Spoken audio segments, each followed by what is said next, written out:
خلق السماوات والأرض واختلاف الليل والنهار لآيات لأولي الألباب. Surely in the creation of heavens and earth, an alternation of days and night, there are signs for the people of wisdom. Worthy Vice Chancellor, University of Swabi, esteemed guest, honorable faculty members and dear students, Assalamu alaikum. Welcome to the second International Conference on Democratic Consolidation in Pakistan, Issues, Challenges and Way Forward, arranged by Department of Political Sciences, University of Swabi. Arranging a conference on this topic, especially when our country is going through political crisis, is a great step. And let me invite the brain behind this event, HOD, Department of Political Sciences, who is the HOD of Department of Political Sciences and the brain behind this event. Please welcome Dr. Alamgir, HOD, Department of Political Sciences.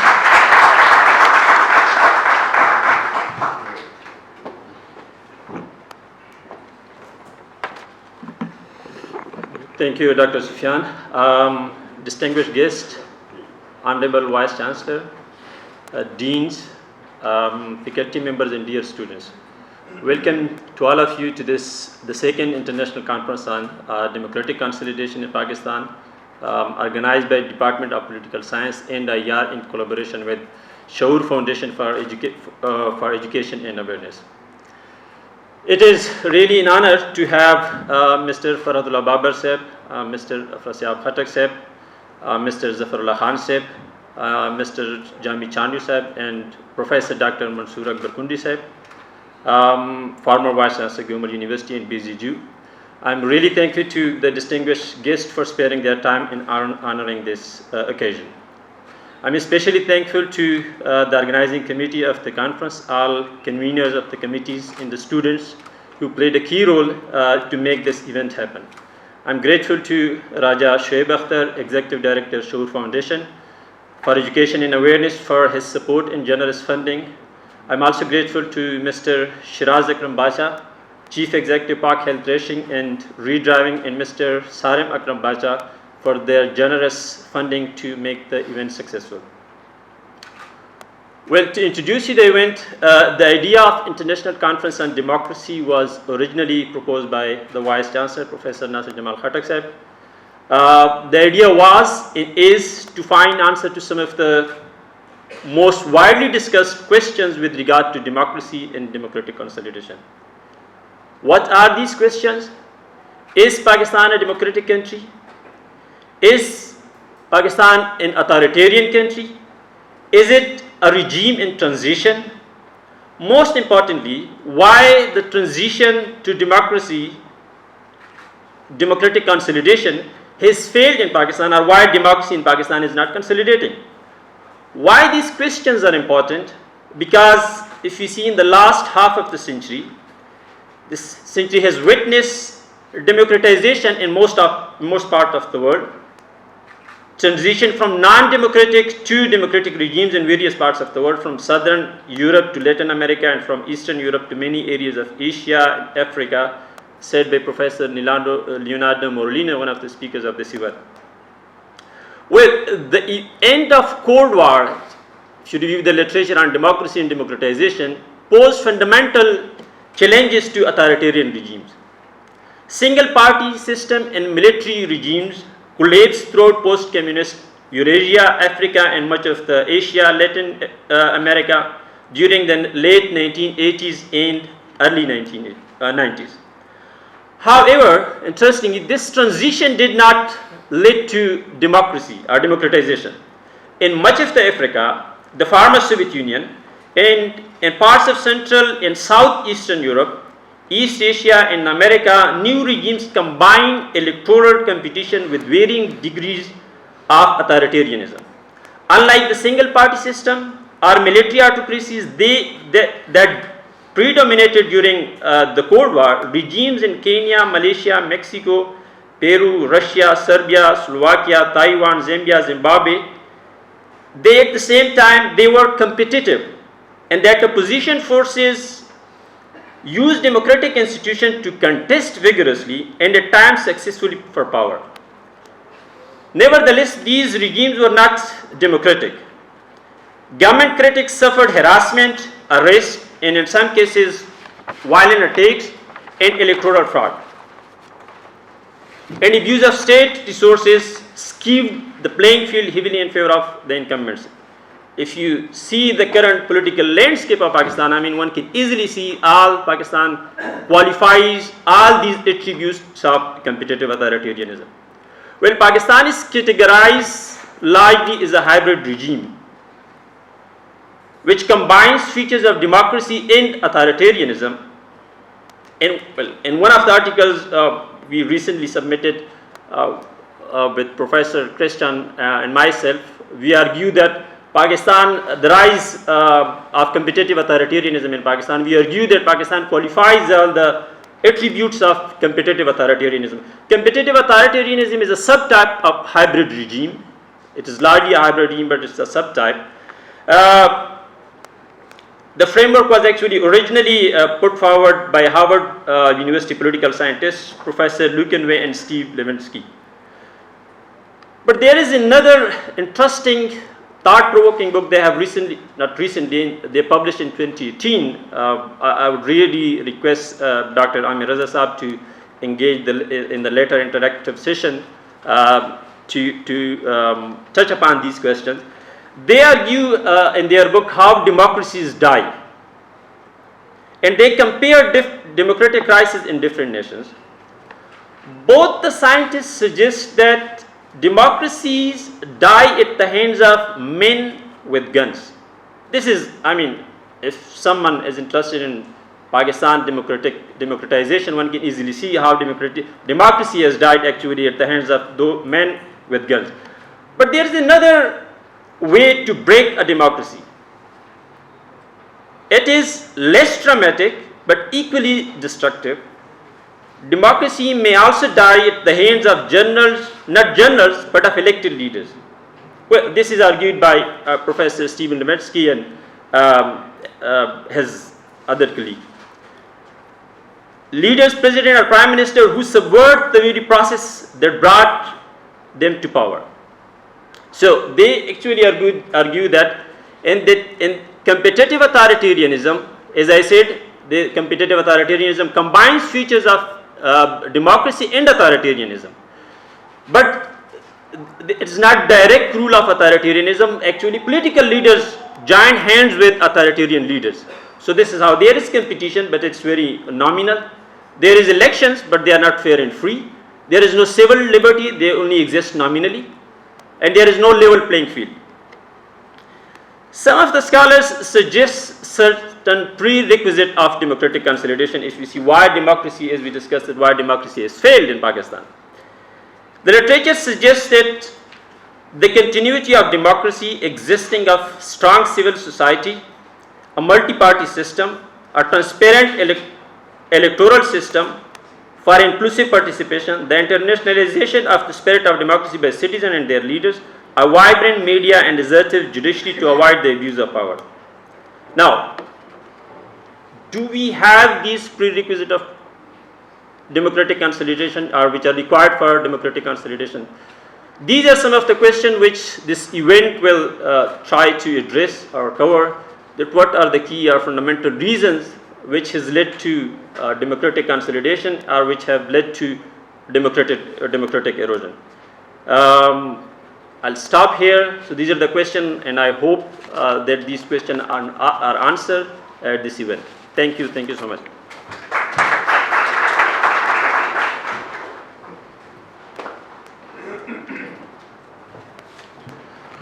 Thank you very much, Alamgir Saab.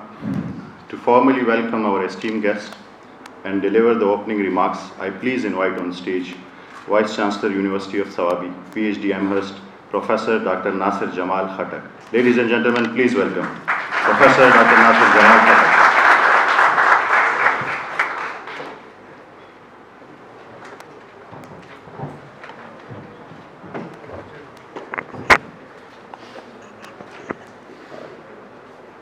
My very dear friend Zafrullah Khan Sahab, our very respectable elder Farhatullah Babar Sahab, equally respectable elder Afra Khattak Sahab, and my newly discovered friend Jami Chandia Saab. Last night when we were talking, we both learned that we both love fountain pens.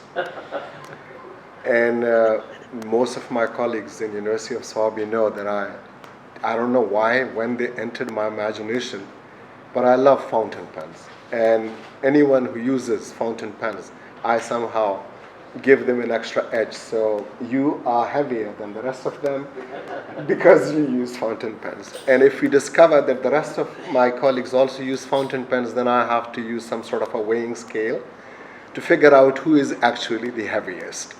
I think I will be.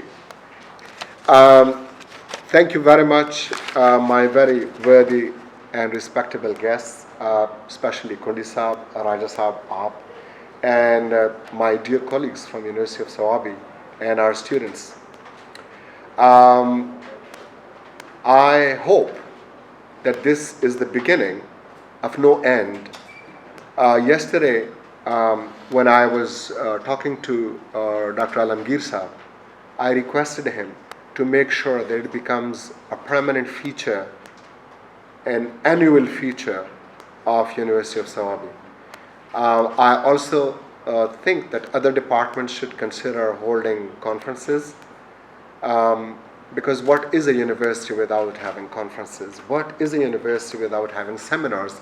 What is a university without having talks, discussions, debates?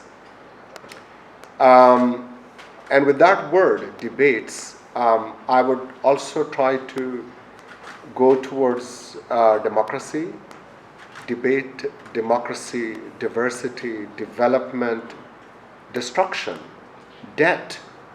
All these words, incidentally, have the first alphabet D, the fourth alphabet in English. So D is very important. But what is democracy? I'm sure you've heard how to define it. But I, as a teacher, do not believe in defining things, because when we define them, we confine them to that definition. And especially in a culture like ours, where we respect and revere written words so much, and especially if there are some meanings that we have attached to those written words, then they become a carving on a rock. So I don't define things. I don't believe that we should define things, even if it's for the sake of understanding. Or we should at least give a disclaimer. That's another word with a D. We should give a disclaimer that the way I understand it is perhaps one of the possible ways of understanding that idea or that issue or that phenomenon. And hopefully that will be the start of some sort of a pluralist attitude towards understanding things. हम वो लोग हैं जो लफ्ज़ में सिर्फ एक ही किस्म के माने ढूंढते हैं, और यहीं से शायद हमारे डेमोक्रेसी का कॉन्सेप्ट जो है वो ज़रा ब्लर्ड हो जाता है. Words have multiple meanings. Languages have multiple meanings. Whatever I know is not the only thing that is there to know. And understanding how many people will look at, whatever we are looking at in many different ways. There is not a single way of looking at life. There's not a single way of looking at how to govern a country. There's not a single way of looking at how to do things in life. If that is how it were, it would be a flat line. And if you look at cardiogram, flat line actually is death. The life is symbolized by those lines which go up and down, some short, some long.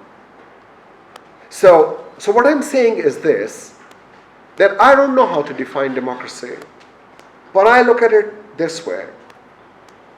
That the possibility of one person going right and the possibility of many people going right, if you look at both the possibilities, I think many are likely to go right many times than one person going right.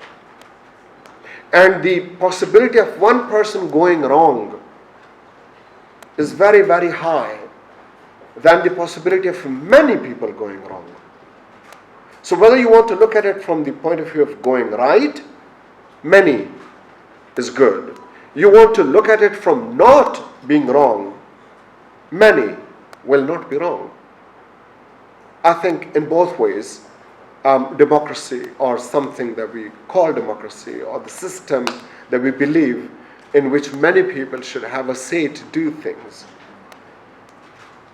Those of you who have interacted, or those of my colleagues with whom I am lucky enough to have interacted more, will hopefully realize and remember how, ever since I've come, I have believed in decentralizing things. I believe in having many people involved in making decisions about university, about academics, about etc., etc., etc. And I think I've said it so many times. And other things, like we must have women in our committees, we must have women in our committees, we must have women in our committees. Whether we like it or we don't, they're there. And if they're there, we have to make them part and parcel of whatever happens in the university. And who knows, maybe they give us a direction which perhaps takes us, in the most desirable way to the most desirable things. And in the beginning, when I would say some of these things, some of my colleagues, would move in their chairs. Whenever we talk about democracy, people sitting in chairs, readjust themselves. It's like as if they are afraid for losing their chair.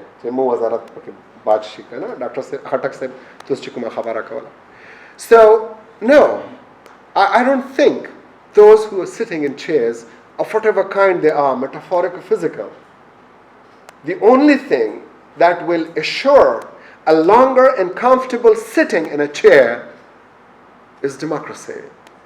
Because it starts with the assumption that those whom you meet, they are right until proven wrong. Autocracy, on the other hand, dictatorship, on the other hand, that's another word that starts with D too. Dictatorship, on the other hand, there's only one person who is right, the one who has more muscles, the one who has more strength, the one who has more weapons. And weapons do not necessarily have to come in the form of guns or bullets. Weapons come in the form of words as well, which are perhaps far more lethal, because you may dodge a bullet fired at you, but an edict fired at you follows you like a missile, guided missile, until it hits the target. Those words continue to follow you, haunt you. So when I say that, people with muscles, don't just think of physical muscles. Think of ideological muscles too. Muscles. And muscles in democracy don't go very well. Because democracy does not look at the body. Democracy looks at the mind. Democracy does not look at who says it. Democracy looks at what is being said. So instead of appreciating the singer, it appreciates the song. We most of the times condemn, not wrong, we condemn wrongdoers. And in our effort to condemn wrongdoers, we most of the times compromise on those who commit it most of the times. किसकी गलती है उसकी, अच्छा वो तो अपना है, इसको छोड़ो. नहीं. If we understand, and if we begin to look at life this way, that songs are more important than singers, that deeds are more important than doers, that crimes are more important than criminals. So as a judge, I'll be less of a sadist, because I will not be hurting or causing pain to that one individual who caused that wrong or who committed that crime. My judgment will be such which will hopefully address the occurrence of that crime in the days to come.